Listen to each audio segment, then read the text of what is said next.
Almost 10 tons of gold and sacks bursting with riches hidden from the German people.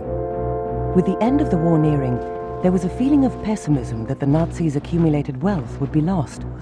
So a plan to save Hitler's last financial reserves was launched. According to rumors at the time, the treasure of the Reichsbank vanished into the mountains of Bavaria to be stashed, an irresistible attraction for modern-day treasure hunters. I've been working on this story for a quarter of a century. It is the world's greatest robbery. There you have all this gold which was buried in the mountains, and then some of it just disappeared into thin air.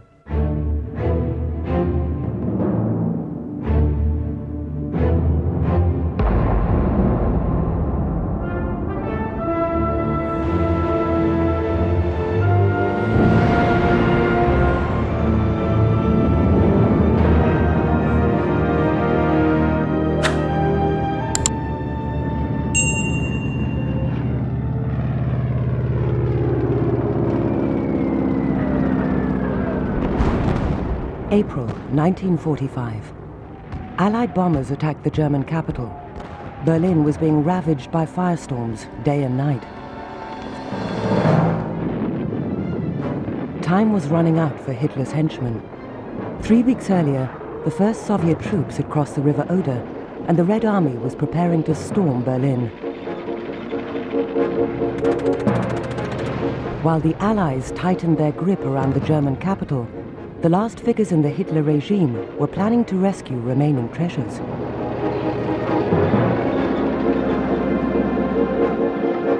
With enemy troops advancing, the gold of the Reichsbank was in danger of falling into Allied hands.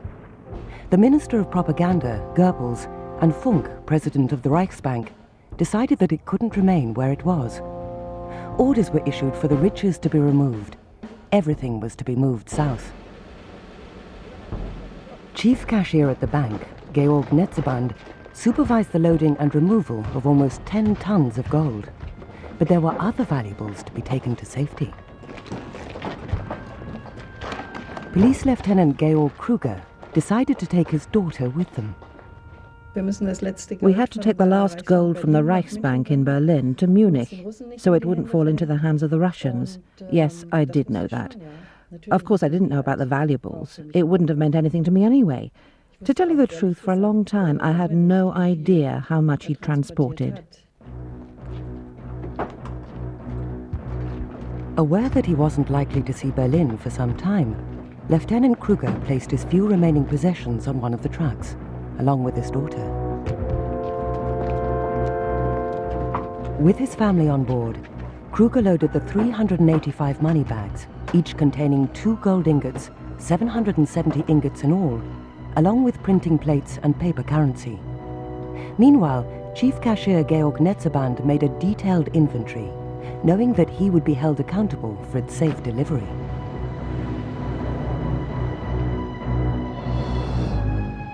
The Netzeband report, the detailed record of the Reichsbank gold that was soon to become the starting point for many treasure hunters.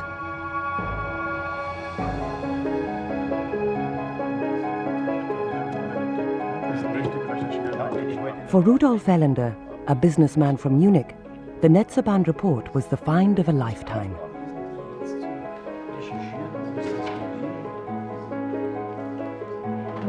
Ellender and his treasure-hunting friends have been on the trail of the Nazi gold for years. They named their club after the legendary King Midas, as everything he touched turned to gold. An eyewitness gave Ellender his biggest clue to finding the riches, a treasure map. But how much truth was there in the story of the Reichsbank gold?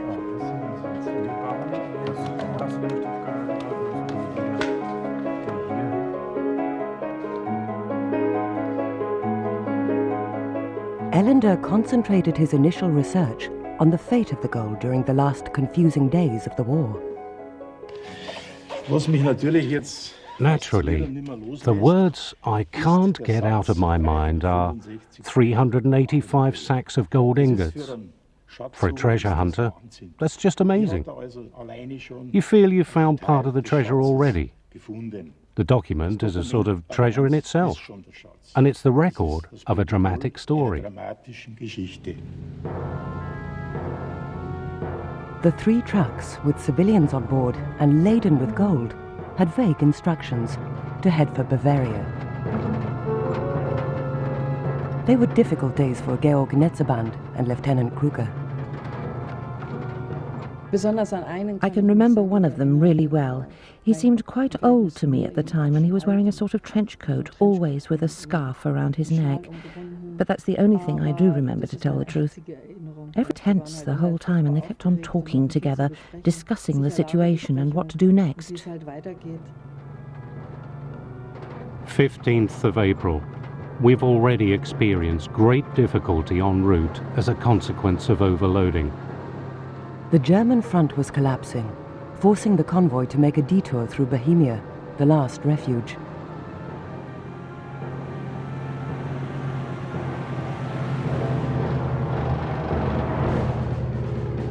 An extremely dangerous route.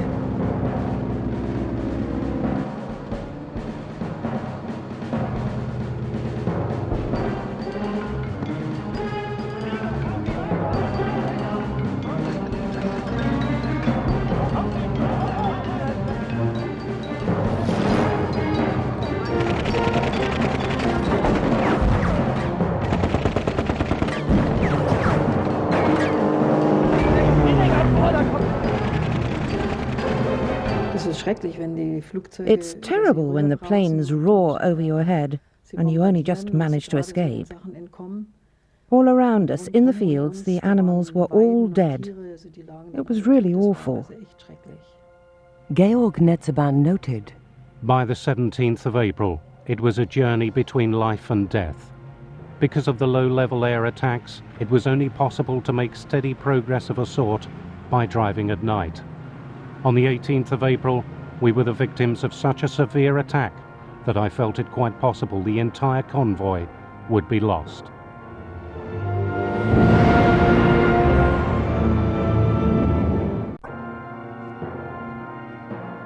In April 1945, 770 gold ingots, printing plates and paper currency were removed from the Reichsbank in Berlin and hidden in the mountains of Bavaria so that they wouldn't fall into the hands of the invading forces.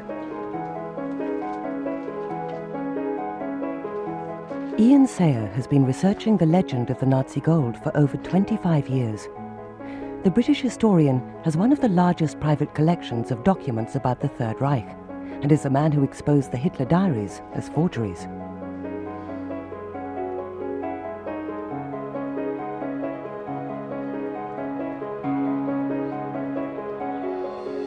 A couple of years ago, Sayer came across a dramatic clue.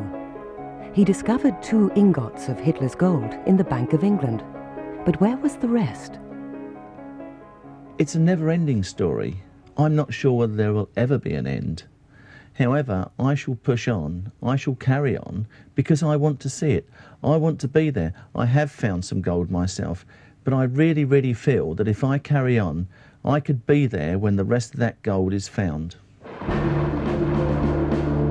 At the start of April, troops from the American Third Army occupied the small town of Merkers in Thüringen. The lead tank in the procession would fire his cannon into the first house on the right-hand side as we entered the village. If there was no resistance, then we moved forward. And normally, later on, there was very little resistance, occasionally some gunfire, and occasionally some attempt to stop the tanks. But as we moved east and south, the resistance became less and less, and we were able to travel more and more. As the American forces advanced, the hunt for the Reichsbank gold was already underway.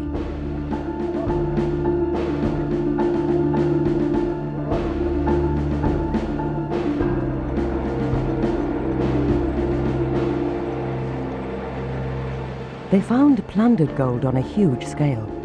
In the tunnels of a potash mine, the Americans discovered over 8,000 ingots of gold alone, along with various other valuables.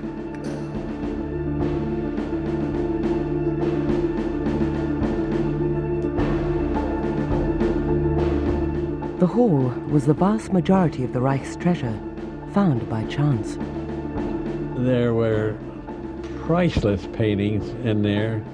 There was a lot of gold and currencies of different countries, I think diamonds and other valuables, and that was an enormous amount. The officers came across something else. Statements of reserves kept in the Reichsbank.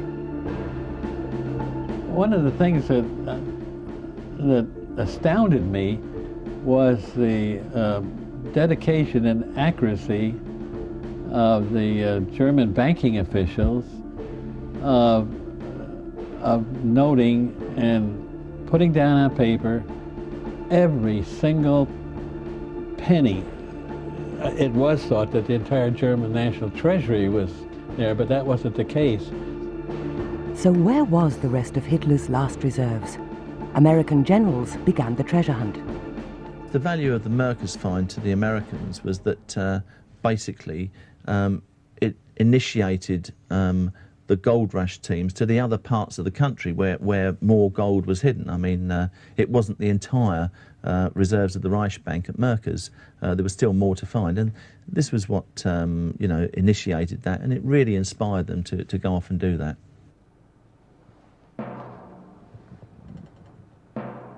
Having discovered the Merkers treasure, the officers of the gold rush teams were swift to gather information about rumoured movements of gold.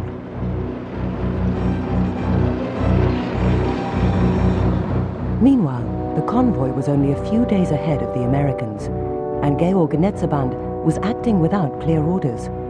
For the Reichsbank official, there was only one place to head: the Alps. The German propaganda machine had created the illusion of an impregnable Alpine fortress. The mountains had become the refuge of senior Nazis and fragments of the German army. The Reichsbank gold was to be buried here.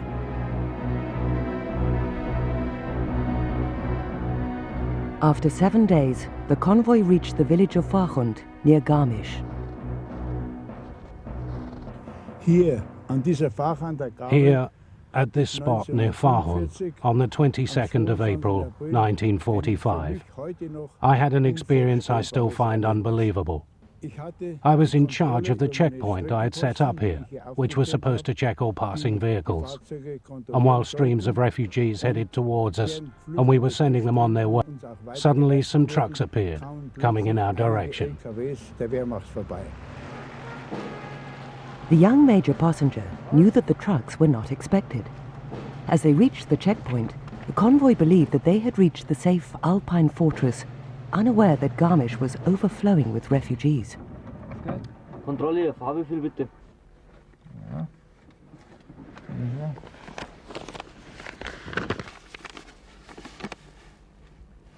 Was haben wir denn geladen? And he said to me, "You won't believe this, but we've got gold and all sorts of valuables in the trucks. We're supposed to take them down south somehow." So I said, "You can't have any gold there on the back of those trucks." Will ich sehen? In Munich, the convoy had picked up another 96 bags of currency. So he led me round the back and showed me that there really were gold ingots in the crates, and I couldn't do anything except shake my head. And it turned out there was paper money in bags too, dollars, pounds, and Swiss francs. So then the driver asked me, "What do I do now?"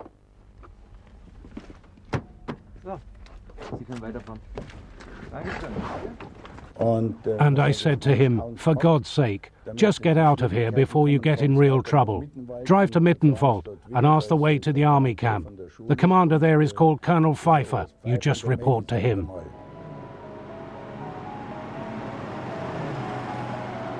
The afternoon of the 22nd of April, the trucks, laden with their precious cargo, rolled into the Alpine Regiment training camp at Mittenwald.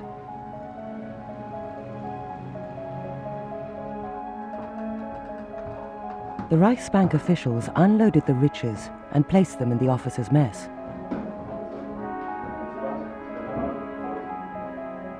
Several officers at the camp, including Captain Heinz Ruger, began preparing places to hide the gold in the nearby mountains.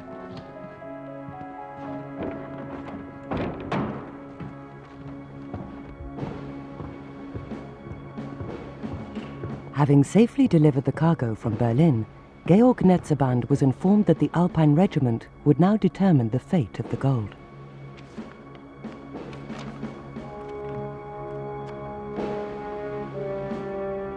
Colonel Franz Pfeiffer, commander of the training camp, wanted to hide the gold, and not only from the Americans.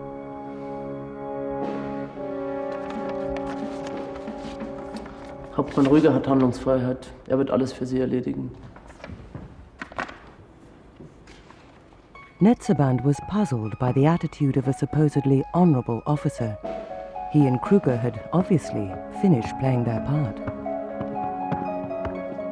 We must now also be relieved of our responsibility. Our work is done. Now the cargo has been handed over.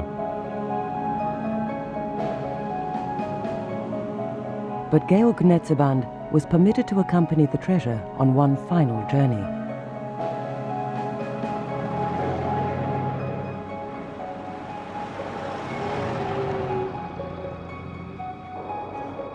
The convoy headed to the picturesque village of Lake Walchensee, surrounded by the mountains that form the Bavarian Alps.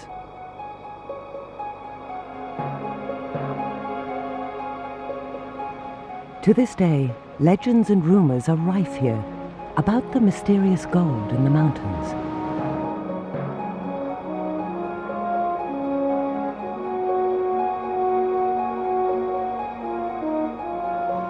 Over half a century later, Ian Sayer and Rudolf Ellender's team tracked the movements of the gold.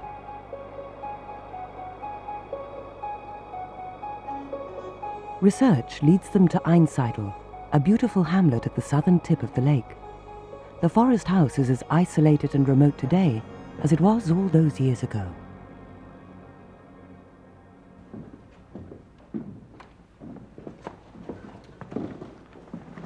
At one time, the barn was used by foresters to store hay and game that they had killed.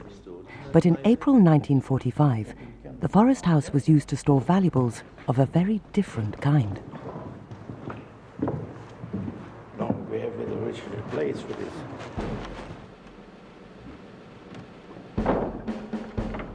But the hayloft was just a temporary storage place for the gold until Colonel Pfeiffer had secured the final hiding places.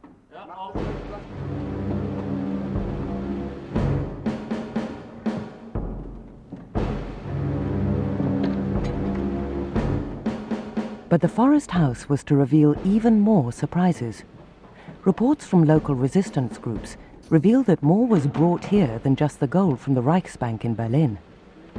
German army trucks shuttled between Mittenwald and Einsiedel until currency and gold from other banks worth over $150 million was piled up in the barn.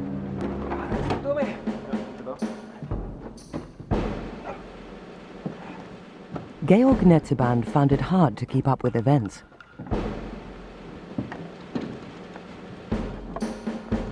In the forest house, he checked the treasure again, but discovered that his original list no longer tallied with the new list. Other shipments from different parts of the country had arrived without his knowledge. There was no doubt that the forest house contained more gold ready to be moved on than Netzeband had in his documentation.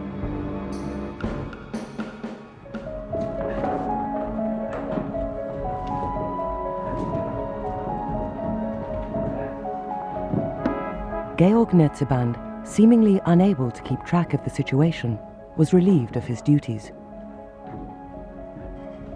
The local military commander actually took over responsibility for the treasure, and poor Netzeband, who was basically a bureaucrat, was beside himself because he wanted to make sure that this was complete.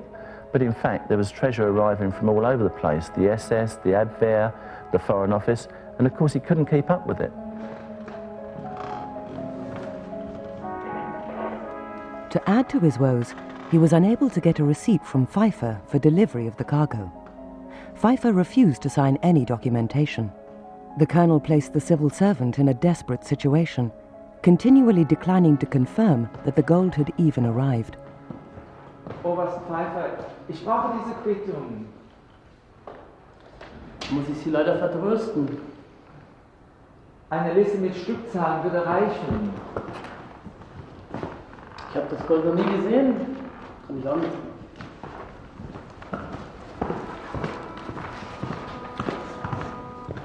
Netzeband wrote that he remarked that he felt absolutely unable to check the valuables. A receipt was never made out. with the Americans heading for Bavaria at speed, time was running out for the Germans to hide the gold. Ulm, Landsberg and Augsburg fell, and the tanks of the 10th Armored Division were only held up by a shortage of fuel.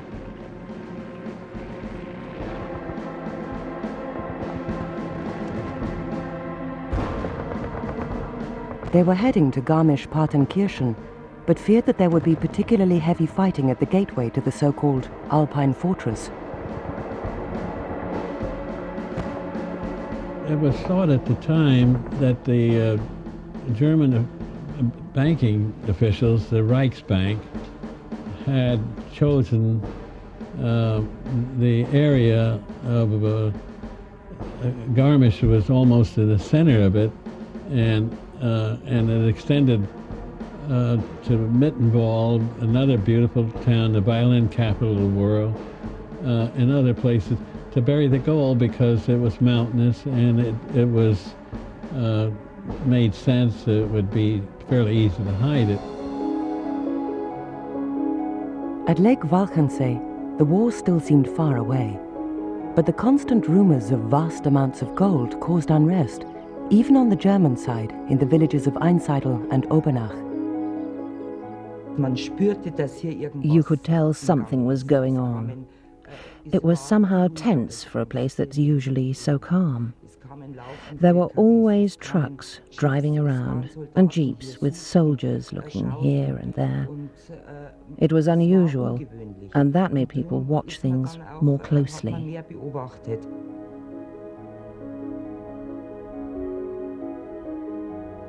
On the evening of the 26th of April, Evi Sturm's mother saw something suspicious from the balcony of her farmhouse.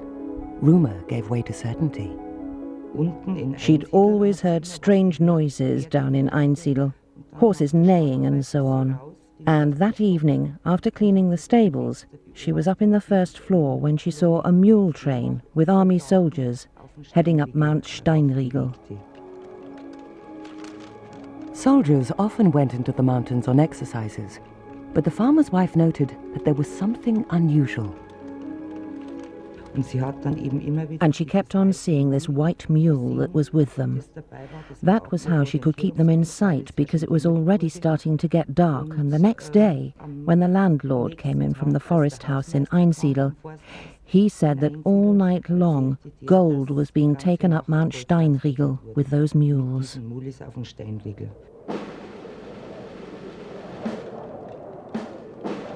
A mule train was often used by the mountain troops to carry supplies when they went on exercise. But the men wearing the uniforms of privates were in fact a group of high-ranking officers like Captain Heinz Ruger.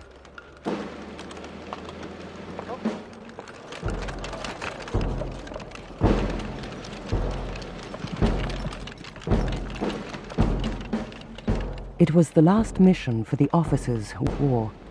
The men were given orders issued by Colonel Pfeiffer personally to take the Reichsbank gold to selected storage points and camouflage it well.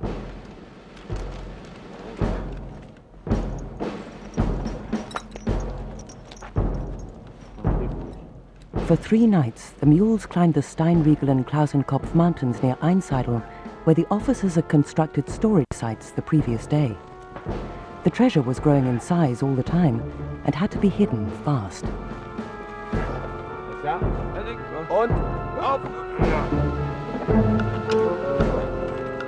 By now, there were the gold ingots from Berlin, at least 96 bags of currency, and a further 56 crates with ingots and coins.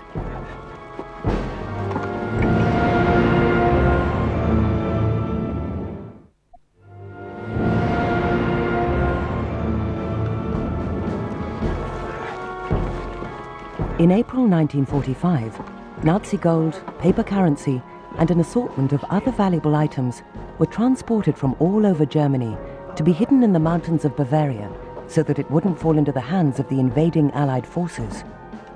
The storage dumps were 3 meters square and lined with wood to protect against the damp.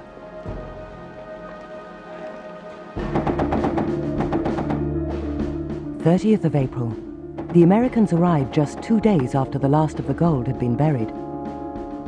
The soldiers believed the German propaganda that the area was an Alpine fortress and hundreds of bombers were on standby, ready to destroy Garmisch and any resistance. A young major asked the Americans to show mercy on his town. A German major, Passenger, came up to our one of our commanders who were leading the attack into Garmisch. Then the tank commander came along, a captain, and asked what we wanted. I said, you can see for yourself. We want to prepare to hand over the town. We want to negotiate with you. The town, overflowing with refugees, looked as though it would be caught in the crossfire. And Major Passenger explained that please don't bomb the town or artillery fire into the town because we won't resist. And he said, it's no use anyway. At 4 o'clock, hundreds of bombers are coming over to attack Garmisch and Innsbruck. And the American commander agreed and called it off virtually at the last minute. And Major Passenger, they put him in front of a tank with a bullhorn, and he kept announcing, don't resist, and begged the German population to be calm. And then they let us down from the tanks, and we were allowed to return to Garmisch. On the 8th of May, 1945, the Germans surrendered, and the soldiers of the 10th Armored Division celebrated their peaceful victory in Garmisch-Partenkirchen. A new age dawned for the conquerors and the conquered.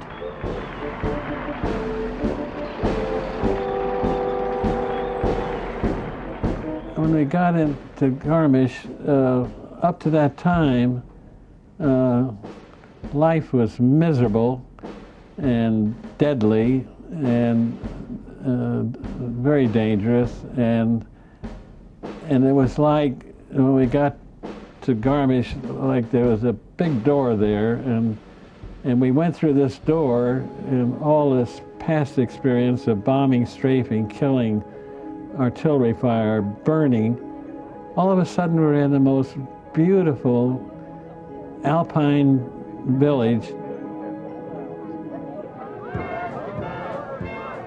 In Garmisch, the war came to an end more quickly than in other places. The vanquished became friends, and the mountains of the feared Alpine fortress became a holiday paradise for soldiers who were tired of war.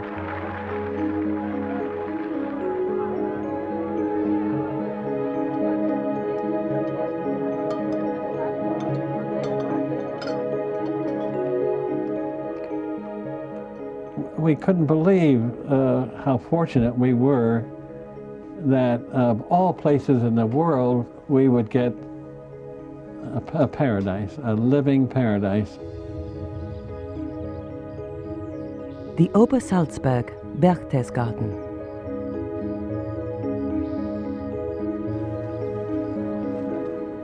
Soldiers of the 101st Airborne Division discovered the treasure was stored in the mountain.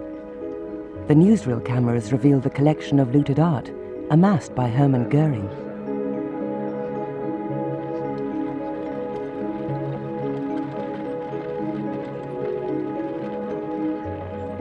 Hundreds of paintings and other works of art, a priceless collection, plundered from all over Europe.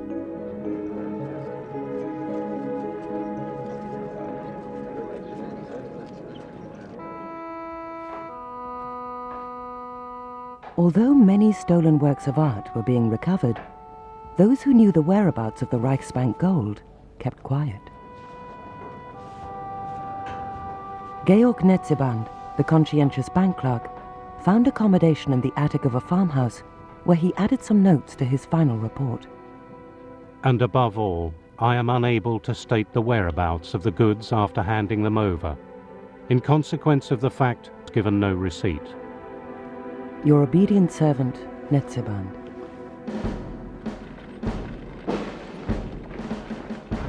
People who did know the whereabouts of the loot began to reappear. Gradually, several thousand German soldiers descended from the mountains and surrendered. Some of them had helped bury the Reichsbank gold.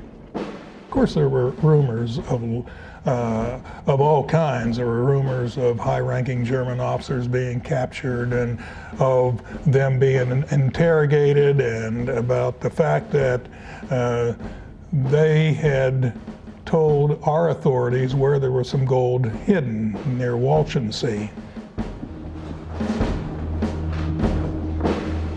On the 6th of June, the interrogators of the Gold Rush team applied pressure to some of the senior prisoners, like the former officer at the Alpine Regiment training camp, Captain Heinz Ruger. He would never talk about it. The only thing he was really angry about was that they took away his wedding ring. He didn't want to give it to them, and then they mistreated him somehow. I don't know exactly how. Under pressure, Ruger revealed the location where some of the treasure was buried. And there was a ring on the doorbell, late in the evening or during the night. I don't remember exactly. And they told me quite roughly that they wanted my husband's climbing boots. At first, I refused to open the door, you see. I mean, I didn't know what the Americans wanted from me. So I gave them the boots, though I couldn't help wondering why he wanted his boots when he was in prison at the time.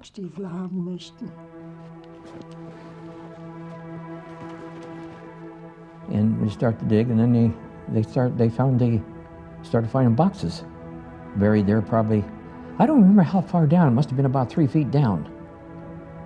But the ground looked like it had never been disturbed.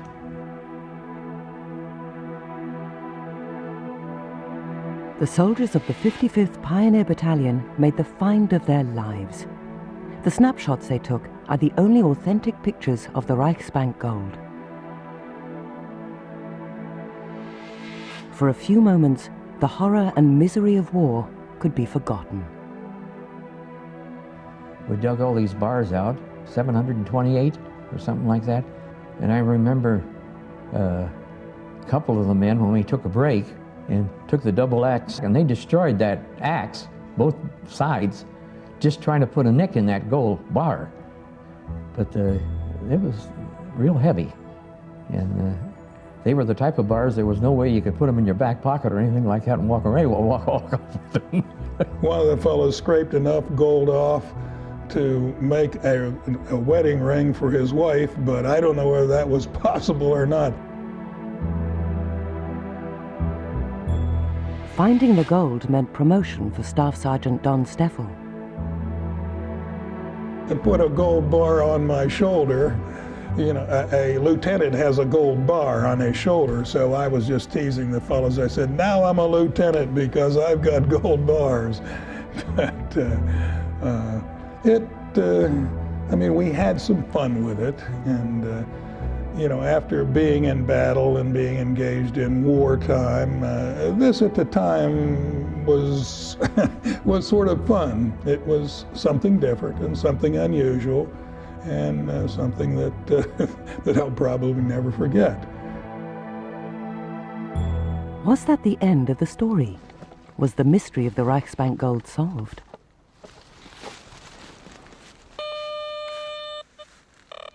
Today, the old storage dumps are overgrown and can hardly be made out in the uneven forest ground.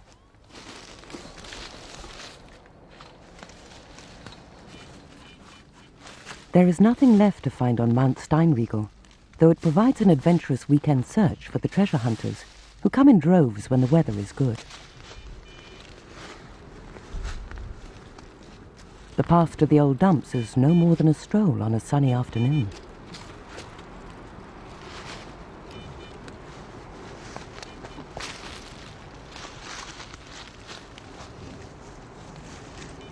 For Rudolf Ellender and his team of treasure hunters, it's just training for the real thing, as really significant finds are virtually impossible with simple metal detectors. We come here this way and go here to this. The information provided by Ian Sayer is more significant. The Americans did find the gold ingots, but what happened to the other valuables? None of the soldiers recall finding money, and the documents don't mention gold in crates or currency. A document, a receipt from the American 7th Army, confirms that of the Reichsbank treasure, only the gold ingots were found. When I did a comparison between the German and the American documents, I realised that there were a number of items which were missing. For example, 25 boxes of gold ingots, gold bars, another 11 boxes containing gold bars, and also some sacks of currency. So all those have never been found.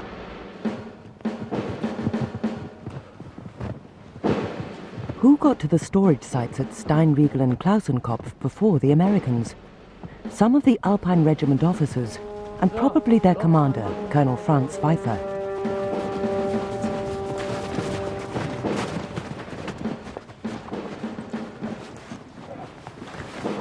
Eyewitness reports after the war from some of those involved confirmed that on the 29th of April, Pfeiffer and his men opened up the storage site at Klausenkopf again.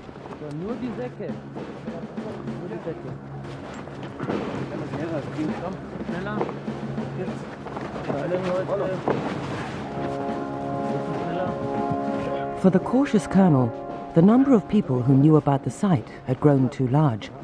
Pfeiffer ordered his men to dig 3 new holes. The lighter sacks containing money were easier to move, but the gold ingots were left where they were.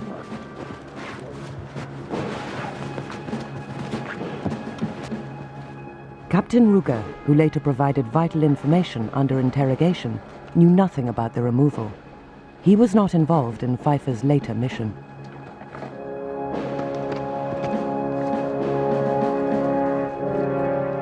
The officers gathered for one last meeting in a hut on Mount Klausenkopf. They were sworn to secrecy and agreed on a story, if they were interrogated, that the SS took the gold to Tyrol. Then came one final warning. Und denkt dran, das ist eure wichtigste Mission. Außerdem gibt es noch ein bisschen Geld und Vorräte.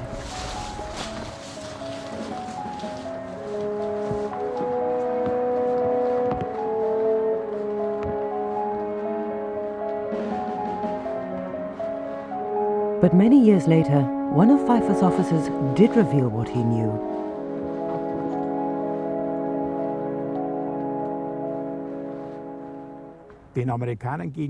They stuck to their story when questioned by the Americans, but not in conversation with friends.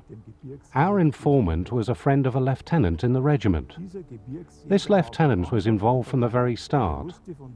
He's the one who supplied the tip, and he once mentioned where he was talking about. The thing is, up to now we thought it was just a story. But now we know part of the treasure still hasn't been found, we know where to look.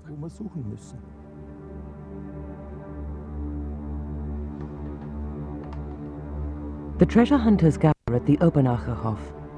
At this historic site, Ian Sayer and Rudolf Ellender's team prepare to set off on their search for gold and answers.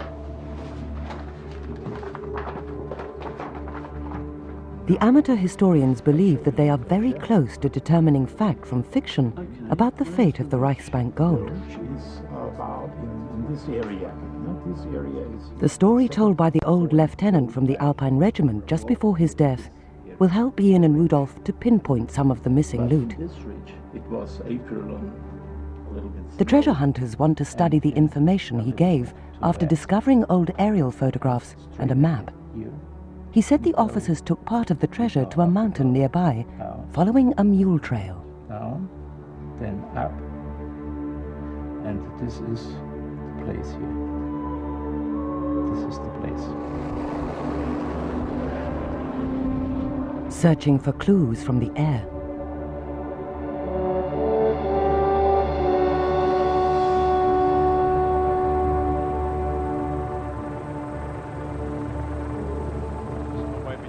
The treasure hunters fly away from the Steinriegel and Klausenkopf mountains. The officer mentioned a different place, a rocky outcrop 800 meters above Lake Walchensee.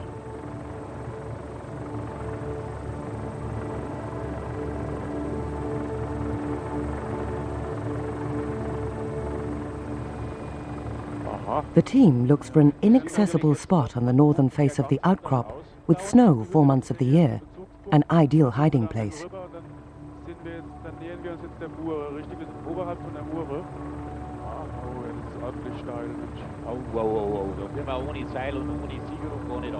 A dead tree marks the site to be surveyed, but it proves harder to find the mule trail. Surveying the area will be a difficult task.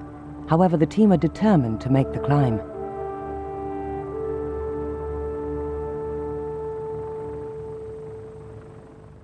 We have high hopes of success this time. At last there's information we can regard as reliable, not just rumours. But the terrain is very difficult. It slopes steeply and it's hard to survey. But still, on the basis of our information, I'd say as a 50-50. Climbing at sunrise on the fresh snow that has fallen overnight. But this morning the treasure hunters have no time to admire the landscape. Neither do they seem to feel the cold. They climb on in silence. Each person is thinking about his own private dreams.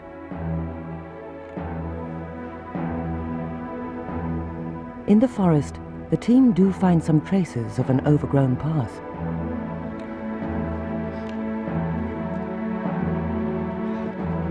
The men give themselves 2 days to investigate the area where they suspect part of the Reichsbank treasure is buried. They reach the outcrop around noon. Often their dreams of gold have come to nothing, but the treasure hunters never give up hope.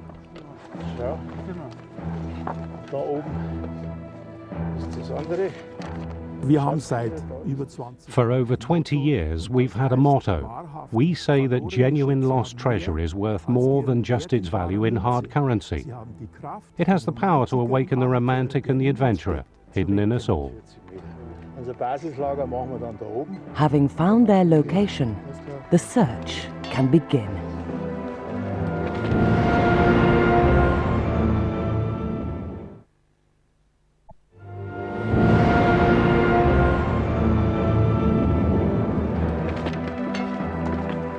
In April 1945, Nazi gold was transported from all over Germany to be hidden in the mountains of Bavaria, so that it wouldn't fall into the hands of the invading Allied forces.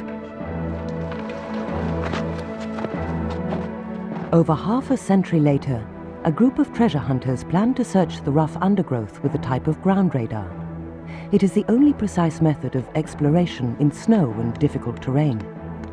The team has to divide up the area they want to search into equal-sized strips, which proves to be quite a challenge. As they walk along the lines they created, the radar equipment transmits electromagnetic waves into the ground. This enables the treasure hunters to find underground cavities or other signs of digging. It is an accurate procedure, but it doesn't deliver results immediately. In normal use, MFAD, this electromagnetic field anomaly detector, makes it unnecessary to perform expensive test drillings. The evening of the second day, back to the Obernacher Hof. Only here can the geophysicist Georg Breder demonstrate the results of the work on his computer. It provides an insight into the core of the mountain. The blue sections indicate any disturbances to the ground, but now hopes begin to fade. There are a large number of places where the ground has been disturbed, but there is no sign of a hollow space created by artificial means. No suggestion that there is a place where treasure is stored. The terrain here is so difficult and inaccessible. I suppose they couldn't have found a better place to hide the treasure. One thing is clear, even if our information is completely accurate, one of the officers who buried the treasure could easily have returned later, which means someone ended up pocketing a fortune. And the distinguished colonel is the best bet. So where is the missing currency in gold from the Reichsbank treasure? It is possible Colonel Franz Pfeiffer could provide the answer to the question. In the weeks after the end of the war, he was in hiding in the mountains. During this period, he could have dug up the sacks containing the currency by himself and reburied them a third time. What happened to the money? On several occasions, he handed over US dollars to the Americans. Those sums do not appear on any inventory list. The money simply vanished. When the German public prosecutor started proceedings against Pfeiffer, he was living in Argentina. The charges lapse with time, but Ian Sayer hopes this is not the end of the story. For me, my personal objective in the story of the world's greatest robbery, it's not a monetary one. Basically, it's simply to find the truth at the end of the day, and that would be the greatest treasure for me.